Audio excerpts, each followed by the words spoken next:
බෝධිධම්ම මානව අවිහිංසා ජාත්‍යන්තර සංවිධානය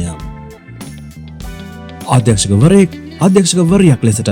සංවිධානයට බැඳි මහඟු සේවාවක් මහඟු ජාතික මෙහෙවරක් සිදු කරන්න ඔබටත් අවස්ථාව. මානව හිමිකම් කඩකිරීම ගැන තොරතුරු එකතු කරන්න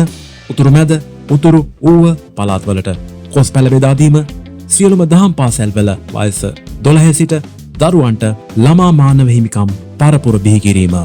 දේශපාලනයෙන් තොරව සමස්ත රටේ තරුණ නායකයින් බිහි කිරීම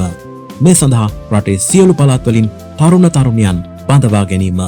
එක්වන්න බෝධිධම්ම මානව අවිහිංසා ජාත්‍යන්තර මානව හිමිකම් සංවිධානය සමග දැන්ම අමතන්න 074 163 85.2 075 357 92 45